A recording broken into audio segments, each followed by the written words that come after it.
नमस्कार, मैं हूं प्रकाश श्रीवास्तव। हमारे खास कार्यक्रम पूरा सच में आपका स्वागत है। और खबरों की दुनिया में पूरा सच बहुत जरूरी होता है, क्योंकि झूठ से भी ज्यादा खतरनाक होता है पूरा सच, अधूरा सच। और इसी तरह खतरनाक होती है अधूरी खबर। इसलिए हर खबर का पूरा सच हम आपको बताएंगे, वो भी तथ्यों, तर्कों और सबूतों के साथ। तो आइए बिना देर किए देखते हैं पूरा सच।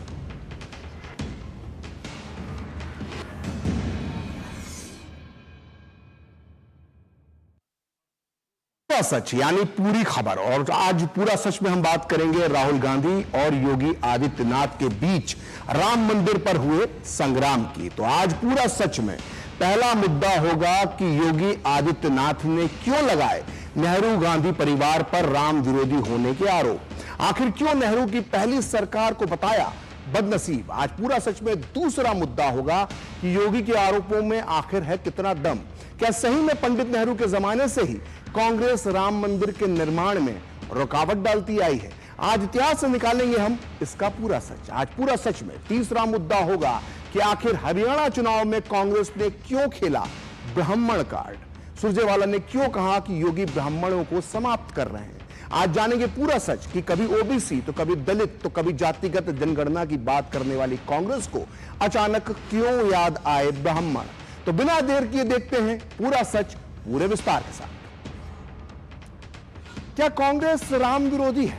क्या कांग्रेस को अयोध्या के राम मंदिर से समस्या है? क्या नेहरू गांधी परिवार हमेशा से अयोध्या में राम मंदिर बनाने का विरोध करता आया है? ये वो सवाल हैं जो एक बार फिर इस देश की सियासत में उठाए जा रहे हैं। दरअसल अयोध्या के श्री राम मंदिर को लेकर यूपी के मुख्यमंत्री योगी आदित्यनाथ और कांग्रेस नेता राहुल गांधी अब आमने सामने आ गए। इस विवाद की शुरुआत राहुल गांधी के उस बयान से हुई जिसमें उन्होंने राम मंदिर प्राण प्रतिष्ठा समारोह को नाच गाने वाला कार्यक्रम बता दिया, जिसके जवाब में अब योगी ने नेहरू गांधी परिवार को राम मंदिर का जो विरोधी परिवार है वो बता दिया है। यानी कहानी अब वर्तमान से निकलकर 1947 तक पहुंच गई है। ऐसे में ये पूरा सच जानना बहुत जरूरी हो गया है कि क्या नेहरू से लेकर राहुल गांधी तक और इंदिरा गांधी से लेकर राजीव गांधी तक क्या कांग्रेस राम मंदिर पर अपना क्या स्टैंड रखती आई। आज अयोध्या में जो प्रभु श्री राम का भव्य, दिव्य और विशाल मंदिर बना है, क्या उसका निर्माण आजादी के तत्काल बाद हो जाना चाहिए था, जैसा कि सीएम योगी ने आज कहा है। आज पूरा सच में हम इस पूरे जटिल मुद्दे की गहन पड़ताल कर पूरा सच सामने लाने की कोशिश करें। तो हरियाणा में चुनाव प्रचार के दौरान राम मंदिर प्राण प्रतिष्ठा को लेकर राहुल गांधी के बयान को लेकर सियासी तूफान खड़ा हो गया है। हिसार की चुनावी रैली में राहुल गांधी ने कहा था कि राम मंदिर प्राण प्रतिष्ठा समारोह में नाच गाना हुआ था। इसी बयान पर भड़के यूपी के सीएम योगी आदित्यनाथ अब चुनाव प्रचार के लिए जब भवानी खेड़ा पहुंचे तो उन्होंने गांधी नेहरू परिवार पर जमकर प्रहार किए। योगी ने कहा कि 500 साल के इंतजार के बाद अयोध्या में भव्य निर्माण से पूरा देश और दुनिया अभिभूत और खुश हैं, लेकिन इन बदनसीब कांग्रेसियों को इससे नफरत है, क्योंकि राम की संस्कृति और रोम की संस्कृति में यही अंतर होता है। आप भी सुनिए योगी आदित्यनाथ ने क्या कहा, फिर हम आपको बताएंगे कि उन्होंने ऐसा क्यों कहा।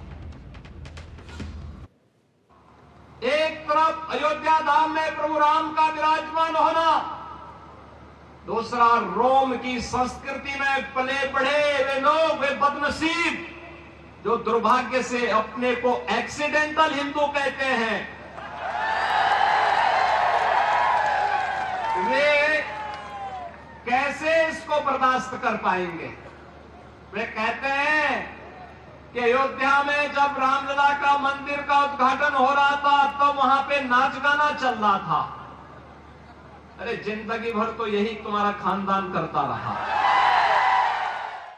दुर्भाग्य से आजाद भारत में पहली सरकार इन बदनसीबों के हाथों में लगी जिन्होंने भारत की परंपरा और भारत की संस्कृति को रौंदने के सिवाय भारत को कभी भी गौरव के साथ खड़ा नहीं होने दिया, कभी नहीं खड़ा होने दिया। 2017 में उत्तर प्रदेश में भारतीय जनता पार्टी की सरकार बनी और उत्तर प्रदेश में डबल इंजन की सरकार जब बनी और डबल स्पीड से चलना प्रारंभ हुई, मात्र 2 वर्ष के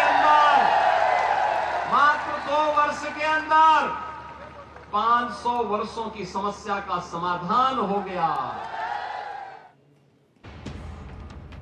दरअसल विपक्ष के नेता राहुल गांधी ने रामलला की प्राण प्रतिष्ठा को लेकर एक बार फिर से विवादित बयान दिया है।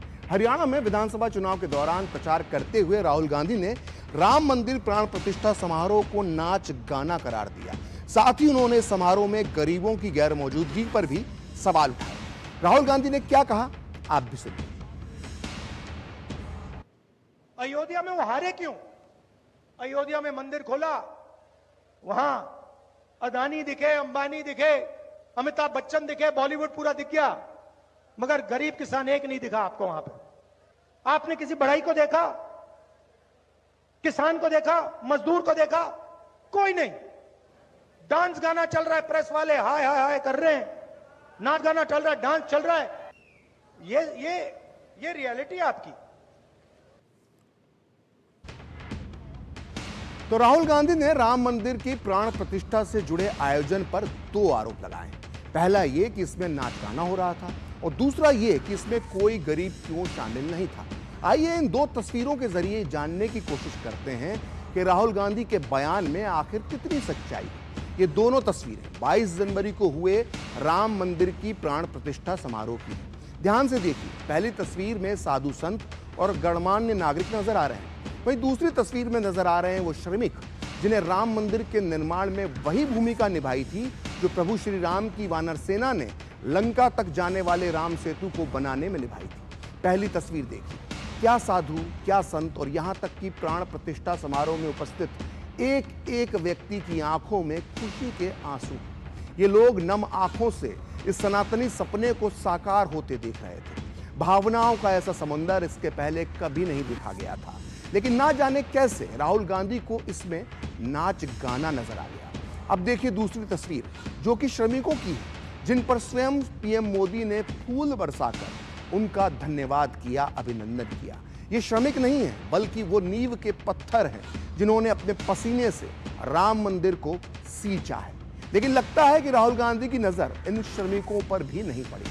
असल में तस्वीरें झूठ नहीं बोलती हैं, वो हमेशा पूरा सच बताती हैं और बयान देने से पहले ये बात याद रखना चाहिए। तो राहुल गांधी के इस आपत्तिजनक बयान पर बीजेपी ने कांग्रेस की सनातन और राम विरोधी राजनीति पर कई सवाल उठाए, तो वहीं अयोध्या और काशी समेत देश भर के संतों की तीखी प्रतिक्रिया भी सामने आई। आइए सुनते हैं राहुल गांधी के इस बयान पर संतों का क्या कहना है। जाकी रही भावना जैसी, प्रभु मुहूर्त देखें तिनकर तैसी। जब कांग्रेस सरकार ने शुरू से नकार रही है कि राम का अस्तित्व नहीं है, राम काल्पनिक हैं, और तब ऐसे स्थिति में जो उनके नेता है वो ऐसे ही बोलेंगे। माननीय राहुल गांधी जी को राम मंदिर के विषय में बोलने का कोई अधिकार नहीं है, क्योंकि मंदिर की प्रतिष्ठा हो चुकी है। पहले ही कांग्रेस को भगवान राम का घोर श्राप लग चुका है, इसलिए धार्मिक मामलों पर उनको वक्तव्य देने से पहले उसका अध्ययन करना चाहिए। राहुल की विकृत मानसिकता का परिचायक है। संवैधानिक पदों पर रहने वाले व्यक्ति को असंवैधानिक बयान नहीं देना चाहिए, लेकिन ये रामद्रोही, राम के व्यक्तित्व मर्यादा को क्या समझेंगे। तो ये पता होना चाहिए कि ऐसा पहली बार नहीं है जब राहुल गांधी ने रामलला के प्राण प्रतिष्ठा समारोह को लेकर आपत्तिजनक बयान दिया है। वैसे तो राहुल गांधी और कांग्रेस के नेताओं के ऐसे कई बयान हैं जिनके बारे में ये आरोप लगाए गए कि ये बयान हिंदू विरोधी है। अयोध्या में प्राण प्रतिष्ठा समारोह का निमंत्रण मिलने के बाद भी कांग्रेस ने इसमें शामिल होने से इनकार कर दिया था। वहीं इसी साल 16 फरवरी को बिहार में राहुल गांधी ने भारत जोड़ो न्याय यात्रा के दौरान राम मंदिर प्राण प्रतिष्ठा समारोह में गरीबों की गैर मौजूदगी का सवाल भी उठाया था, तो इस बार भी उठाया। और 18 फरवरी को उत्तर प्रदेश के प्रयागराज में राहुल गांधी ने राम मंदिर प्राण प्रतिष्ठा समारोह में ओबीसी, एससी, एसटी की गैर मौजूदगी का सवाल उठाते हुए ये कहा था कि इसमें 73% की जो आबादी है उसका प्रतिनिधित्व करने वाला कोई भी व्यक्ति नहीं है। वहीं 6 जुलाई को इसी साल अहमदाबाद की जनसभा में राहुल गांधी ने यह तक कह दिया कि इंडी गठबंधन ने अयोध्या में भाजपा को हराकर बीजेपी के राम मंदिर आंदोलन को पराजित कर दिया है। लेकिन सबसे ज्यादा हंगामा तब मचा था जब इसी साल 6 मई को पूर्व कांग्रेस नेता आचार्य प्रमोद कृष्णम ने राहुल गांधी पर यह आरोप लगाते हुए कहा था कि राम मंदिर का फैसला आने के बाद राहुल गांधी ने अपने करीबियों से कहा था कि बैठक में करके कहा था कि कांग्रेस सरकार बनने के बाद वो राम मंदिर के जो कोर्ट का फैसला है उसे पलट देंगे। आप भी सुनिए पूर्व कांग्रेस नेता आचार्य प्रमोद कृष्णम ने क्या कहा था। मैं कांग्रेस में 32 साल से भी ज्यादा समय मेरा बीता है। जब राम मंदिर का फैसला आया, राम मंदिर बनना शुरू हुआ, उसके बाद राहुल गांधी जी ने अपने नजदीकी लोगों की एक बैठक में अमेरिका के रहने वाले अपने एक शुभचिंतक के कहने पर, इशारे पर, सलाह पर यह बात कही थी कि अगर हमारी सरकार बनती है तो हम सुपर पावर कमीशन बना करके राम मंदिर के फैसले को पलट देंगे। तो बीजेपी और हिंदूवादी संगठनों के नेता हमेशा से यह आरोप लगाते हैं कि कांग्रेस पार्टी और उसके नेताओं की हिंदू धर्म, हिंदू देवी देवताओं में कोई आस्था नहीं और इसीलिए कांग्रेस ने भगवान श्री राम के मंदिर निर्माण में हमेशा बाधा डालने, रुकावट डालने की कोशिश की है। कांग्रेस पर राम विरोधी होने के आरोप क्यों लगते हैं? अगर इसका अध्ययन किया जाए तो लगता है कि कांग्रेस ने अयोध्या के मुद्दे पर हमेशा एक राजनीतिक भूल की है। ऊपर से समय समय पर कांग्रेस के नेताओं के विवादित बयानों ने पार्टी की राम विरोधी जो छवि है उसे और मजबूत किया है। उदाहरण के लिए 2007 में जब कांग्रेस पार्टी सत्ता में थी तब कोर्ट में हलफनामा दायर करके उसने श्री राम को काल्पनिक बताया था। तब यह मामला राम सेतु को तोड़ने वाले एक प्रोजेक्ट से जुड़ा हुआ था। अगर नेताओं के बयानों की बात करें तो कांग्रेस महासचिव जयराम रमेश ने 2022 में एक इंटरव्यू में कहा था कि 1986 में राजीव गांधी सरकार ने अयोध्या में राम मंदिर के ताले खुलवाकर बहुत बड़ी गलती की थी। इसके अलावा 2020 में अयोध्या में राम मंदिर भूमि पूजन पर रोक लगाने के लिए उस समय कांग्रेस के करीबी माने जाने वाले, ऐसा कहते हैं साकेत गोखले को कि वो कांग्रेस के करीबी हैं, उन्होंने एक PIL याचिका दायर की थी कि ये समारोह नहीं होना चाहिए। वहीं 2021 में कांग्रेस नेता और पूर्व वित्त मंत्री पी चिदम्बरम ने राम मंदिर पर आए अदालत के फैसले पर सवाल उठाए थे। उन्होंने कहा था कि हिंदुओं के पक्ष में आए इस फैसले का कानूनी आधार बहुत संकीर्ण है। वहीं कांग्रेस के एक और वरिष्ठ नेता मणिशंकर अय्यर ने भगवान राम, अयोध्या स्थित राम जन्मभूमि स्थल सभी को कटघरे में खड़ा कर दिया था। अय्यर ने कहा था कि राजा दशरथ एक बहुत बड़े राजा थे, उनके महल में 10,000 कमरे थे, लेकिन भगवान राम किस कमरे में पैदा हुए ये बताना बड़ा ही मुश्किल है। इसलिए दावा करना, अय्यर कहते हैं कि इसलिए दावा करना कि राम वहीं पैदा हुए ये ठीक नहीं है। वहीं कांग्रेस सांसद कुमार केतकर ने 2020 में एक टीवी शो में भगवान श्री राम को काल्पनिक बताया था। केतकर ने कहा था कि रामायण की वजह से राम का अस्तित्व है। वहीं कांग्रेस के वरिष्ठ नेता राशिद अल्वी ने जय श्री राम कहने वालों की तुलना राक्षस से की थी। तो ये इतिहास जो है, वर्तमान जो आधुनिक इतिहास है कांग्रेस का, उसमें इस तरह के बयान हम आए दिन सुनते आए हैं। और अब ध्यान दीजिए कि यूपी के सीएम योगी ने राहुल गांधी पर पलटवार करते हुए क्या कहा। उन्होंने कहा कि आजाद भारत की पहली सरकार जिन बदनसीबों के हाथ लगी, उन्होंने भी भारत का जो गौरव था उसके साथ, उसे भारत को गौरव के साथ खड़े होने नहीं दिया। जाहिर तौर पर योगी का इशारा पंडित नेहरू की तरफ था, क्योंकि आजादी के बाद पहली सरकार उन्हीं के नेतृत्व में बनी थी। आइए अब ये पूरा सच जानते हैं कि अयोध्या को लेकर योगी ने तत्कालीन नेहरू सरकार पर जो आरोप लगाए हैं, आखिर उसमें कितना दम है। अयोध्या में राम मंदिर के निर्माण को लेकर पंडित नेहरू का क्या मत था, ये जानने से पहले हमें अयोध्या विवाद का थोड़ा सा बैकग्राउंड समझना होगा। दरअसल 22 दिसंबर 1949 की रात अयोध्या में राम जन्मभूमि पर रामलला की मूर्ति प्रकट हो गई थी और दोपहर तक, अगले दिन दोपहर तक करीब 5000 लोग जन्मभूमि पर जमा हो गए थे और भजन कीर्तन का दौर शुरू हो गया था। और हिंदू रामलला के प्रकट होने की जहां खुशियां मना रहे थे, वहीं दूसरी तरफ अयोध्या और यूपी के कुछ मुस्लिम संगठनों ने तत्कालीन प्रधानमंत्री नेहरू को तार भेजकर इसकी शिकायत की। इसके बाद तत्कालीन प्रधानमंत्री नेहरू जो थे वो बहुत नाराज हुए। उन्होंने 26 दिसंबर 1949 को यूपी के तत्कालीन मुख्यमंत्री गोविंद बल्लभ पंत को एक पत्र लिखा और यह पत्र प्रकाशित हुआ है selected works of Jawaharlal Nehru की सीरीज 2 के वॉल्यूम 14 के पार्ट 1 के पेज नंबर 443 पर। इस पत्र की भाषा से साफ है कि नेहरू अयोध्या में हुई इस घटना पर क्या सोच रखते थे। नेहरू पंत को इस पत्र में लिखते हैं कि अयोध्या में हुई घटनाओं से मैं परेशान हूं। मैं गंभीरता पूर्वक उम्मीद करता हूं कि आप इस विषय पर व्यक्तिगत रूप से ध्यान देंगे। अयोध्या में आपत्तिजनक उदाहरण रखे जा रहे हैं जिसके परिणाम घातक होंगे। तो यह नेहरू ने पंत को अपनी पहली प्रतिक्रिया में यही कहा था। असल में उस समय तत्कालीन प्रधानमंत्री नेहरू का मानना था कि अगर अयोध्या की राम जन्मभूमि से प्रभु श्री रामलला की मूर्ति को नहीं हटाया गया तो पूरे भारत, खासकर कश्मीर में इसका गलत संदेश जाएगा।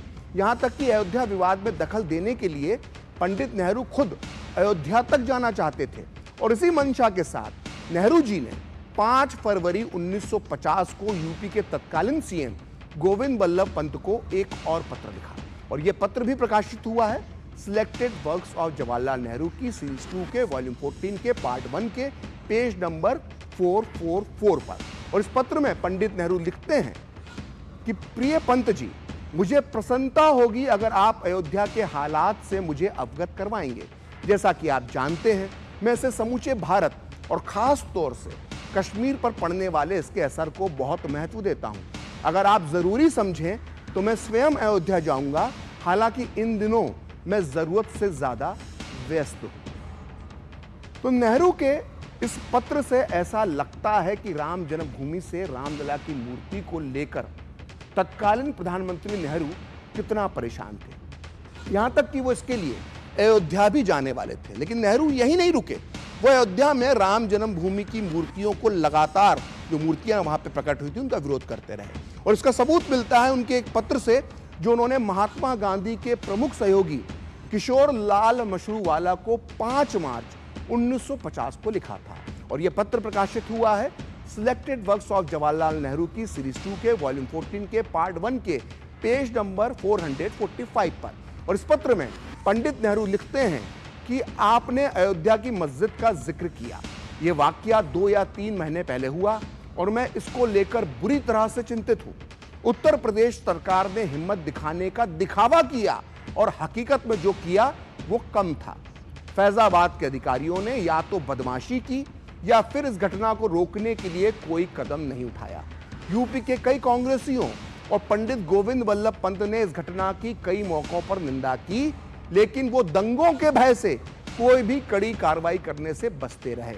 नेहरू आगे लिखते हैं कि मैं इससे बुरी तरह से अशांत हूं और मैंने बार बार पंत जी का ध्यान इस ओर आकर्षित करवाया है। तो पंडित नेहरू फैजाबाद के अधिकारियों को बदमाश बता रहे थे क्योंकि इन अधिकारियों ने राम जन्मभूमि से रामलला की मूर्ति हटाने से इनकार कर दिया था। अयोध्या में रामलला की मूर्ति और इस पूरी घटना को लेकर तत्कालीन प्रधानमंत्री नेहरू बहुत आहत हुए। इस मूर्ति वाली घटना की वजह से नेहरू ने यह तक कह दिया था कि उत्तर प्रदेश अब उनके लिए अजनबी और सांप्रदायिक हो गया है। पूरा प्रदेश को ही उन्होंने सांप्रदायिक बता दिया था एक तरह से। नेहरू ने अपने मन की ये बात लिखी थी यूपी के तत्कालीन सीएम गोविंद बल्लभ पंत को 17 अप्रैल 1950 को लिखे गए एक पत्र में। और यह पत्र प्रकाशित हुआ है selected works of Jawaharlal Nehru की सीरीज 2 के वॉल्यूम 14 के पार्ट 2 के पेज नंबर 293 पर। और इस पत्र में पंडित नेहरू लिखते हैं कि मैं बहुत दिनों से उत्तर प्रदेश नहीं गया हूं। इसका असली कारण यह है कि मैं वहां जाने से कतराता हूं। मुझे वहां यानी यूपी में बहुत असहजता महसूस होती है क्योंकि मैं देखता हूं कि सांप्रदायिकता कांग्रेस के नेताओं के दिलो दिमाग पर हावी हो गई है। अयोध्या में मस्जिद और मंदिर के मामले में जो कुछ हुआ वो काफी बुरा था, लेकिन सबसे बुरी बात यह है कि ये सब चीजें हमारे अपने लोगों की मंजूरी से हुई। सोचिए, अयोध्या में जो हुआ उससे नेहरू इतने दुखी हो गए थे कि उन्होंने अपना उत्तर प्रदेश को, जहां के वो रहने वाले थे, उसे सांप्रदायिक और अजनबियों की जमीन बता दिया था। अब आगे सुनिए, अयोध्या ने नेहरू को कितना दर्द दिया था इसका पता चलता है उनके एक और पत्र से जो उन्होंने लिखा था पश्चिम बंगाल के मुख्यमंत्री विधान चंद्र रॉय को।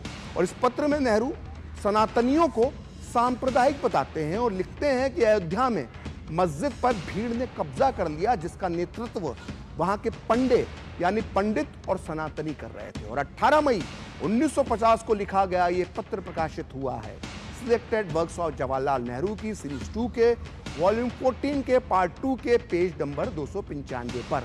और इस पत्र में पंडित नेहरू लिखते हैं विधान चंद्र राय को कि सनातनी लोग सांप्रदायिक मुद्दे उछाल रहे हैं, इसके चलते यूपी के एक हिस्से में अच्छा खासा तनाव फैल गया है। अयोध्या में बाबर द्वारा बनाई गई पुरानी मस्जिद पर भीड़ ने कब्जा कर लिया, जिसका नेतृत्व वहां के पंडे यानी पंडित और सनातनी कर रहे थे। और मैं बड़े दुख के साथ कहता हूं कि यूपी सरकार ने हालात से निपटने में बहुत कमजोरी दिखाई। आपने गौर किया होगा कि यूपी से बड़े पैमाने पर मुसलमानों का पलायन हुआ है। यूपी के कई जिलों में मुसलमानों पर जबरदस्त दबाव है और उनके मन में असुरक्षा की भावना बैठ गई है। तो ये थे हमारे पहले प्रधानमंत्री पंडित जवाहरलाल नेहरू के अयोध्या में राम मंदिर निर्माण को लेकर उनके विचार। तो फिलहाल पूरा सच में अभी वक्त एक ब्रेक का, और ब्रेक के बाद आपको बताएंगे कि कभी ओबीसी तो कभी दलित तो कभी जातिगत जनगणना की बात करने वाली कांग्रेस को अचानक क्यों याद आए ब्राह्मण, और क्या है इसका हरियाणा के इलेक्शन के साथ कनेक्शन।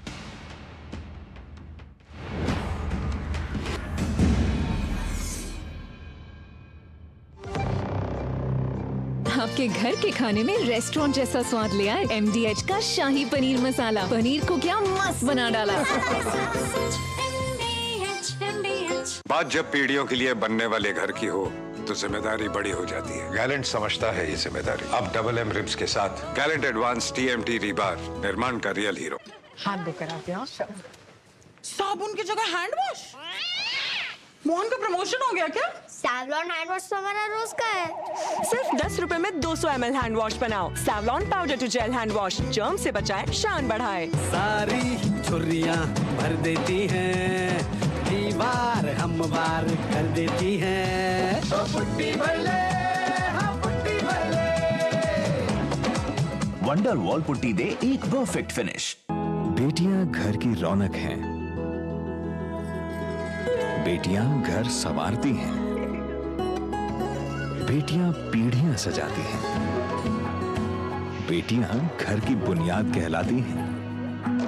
बेटियों को सलाम करता है मोंगिया स्टील, स्टील का बादशाह। गोल्डी मसाले के 100 ग्राम के स्पेशल पैक्स में फ्रेशनेस लॉक है। ऐसे गोल्डी मसाले जहां जाएं रिश्ते बनाएं।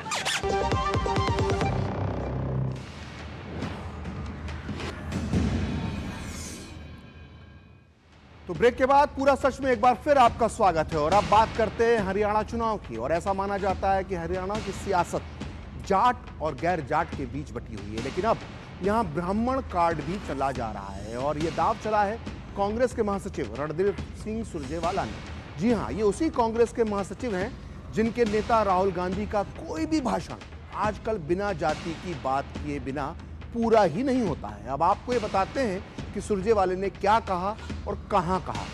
सुरजेवाला सोमवार को कैथल में सर्व ब्राह्मण सम्मेलन को संबोधित कर रहे थे, जहां उन्होंने कांग्रेस को ब्राह्मणों का हमदर्द और बीजेपी को ब्राह्मण विरोधी बताने की कोशिश की। सुरजेवाला ने कहा कि हरियाणा में तो ब्राह्मण समाज पर अत्याचार हुए ही हैं, पड़ोसी राज्य उत्तर प्रदेश में योगी सरकार के आने के बाद से ब्राह्मणों को चुन चुन कर निशाना बनाया गया है। हम आपको बताएंगे सुरजेवाला के इस बयान के पीछे का पूरा सच, लेकिन पहले सुनिए उन्होंने क्या कहा। क्या हुआ पूरे उत्तर प्रदेश के ब्राह्मण नेतृत्व को? कहां गया बीजेपी का पूरा उत्तर प्रदेश का ब्राह्मण नेतृत्व? एक एक व्यक्ति से जाकर पूछ लीजिए, कानपुर पूछिए, बनारस पूछिए, लखनऊ पूछिए, मेरठ पूछिए, एक एक व्यक्ति को चुन चुनकर आदित्यनाथ ने मारा। एक एक व्यक्ति को चुन चुनकर चिन्हित करके पंडित जी बीजेपी के लोगों ने नकारा है। एक एक व्यक्ति को चुन चुनकर उनके नेतृत्व को समाप्त किया है, क्योंकि सब जानते हैं कि नेतृत्व इस देश का सबसे बड़े प्रांत से आता है और वो उत्तर प्रदेश है। इसलिए अगर आदित्यनाथ को जिंदा रखना है तो ब्राह्मण समाज को मारना पड़ेगा। उनको मार कर उसके बाद उनकी राजनीतिक जो मार है उसके बाद फिर आदित्यनाथ का कद बढ़ा होगा। तो रणदीप सुरजेवाला की ओर से बीजेपी को ब्राह्मण विरोधी और योगी को लेकर उठाए गए सवाल पर बीजेपी ने जोरदार हमला बोला। केंद्रीय मंत्री गिरिराज सिंह ने पूछा है कि मुसलमानों की हितैषी कांग्रेस पार्टी और रणदीप सुरजेवाला को आज ब्राह्मणों की याद क्यों आ रही है। रणदीप सुरजेवाला बताएं कि मुसलमानों के लिए प्राण देने के लिए तैयार हो जाते हैं। आज कहां से याद आ गया ब्राह्मण हिंदू ये वोट के खातिर ये किसी भी कीमत पर अपने चेहरे को बदल सकते हैं गिरगिट से जा। तो आपको बता दें कि कांग्रेस नेता रणदीप सुरजेवाला ने ऐसे ही ब्राह्मण उत्पीड़न का मामला ऐसे ही नहीं उठाया, बल्कि सोची समझी रणनीति और राजनीति के तहत ये बयान दिया है। सुरजेवाला ने यह बात अपनी परंपरागत कैथल सीट पर कही है, जहां से उनके बेटे आदित्य सुरजेवाला चुनाव लड़ रहे हैं। और खास बात है कि सुरजेवाला खुद इस सीट से 2019 में बीजेपी के लीलाराम से चुनाव हार गए थे और अब उनके बेटे के सामने भी बीजेपी के लीलाराम को ही हराने की बड़ी चुनौती है। ऐसे में सुरजेवाला ब्राह्मण समाज को साधने की पूरी कोशिश में लगे हैं और इसके लिए ब्राह्मणों वाली राजनीति कर रहे हैं और इसलिए उन्होंने बीजेपी को ब्राह्मण विरोधी बताने का प्रयास किया है। और इसके अलावा बड़ी वजह यह भी है कि इस विधानसभा चुनाव में बीजेपी ने कांग्रेस से ज्यादा ब्राह्मण उम्मीदवार उतारकर इस समुदाय पर अपनी पकड़ बनाए रखने का दांव चला है। बीजेपी ने ब्राह्मण समाज के 12 नेताओं को चुनावी मैदान में उतारा है, तो कांग्रेस नेता भूपेंद्र सिंह हुड्डा ब्राह्मण समाज से किसी नेता को अब डिप्टी सीएम बनाने की वकालत तक कर रहे हैं, क्योंकि बीजेपी का दांव भारी पड़ता दिखाई दे रहा है। और खास बात यह है कि हरियाणा में लंबे समय तक ब्राह्मण समाज कांग्रेस का कभी वोटर रहा था, लेकिन 2014 के बाद से वो पूरी तरह से अब बीजेपी के साथ जुड़ गया है और प्रदेश में करीब 8% वोट ब्राह्मण है और ब्राह्मण प्रदेश की करीब 15 विधानसभा सीटों पर अपना अच्छा खासा असर रखते हैं। और ऐसे में भूपेंद्र सिंह हुड्डा से लेकर रणदीप सुरजेवाला तक खुलकर ब्राह्मणों को अब साधने में लगे हैं। यानी ये पूरी कवायद सिर्फ और सिर्फ ब्राह्मण समुदाय के वोटों को लेकर है। तो आज पूरा सच में इतना ही। कल फिर होगी आपसे मुलाकात किसी और सियासी मुद्दे की पड़ताल के साथ। तो मुझे और मेरी पूरी टीम को दीजिए अनुमति। नमस्कार।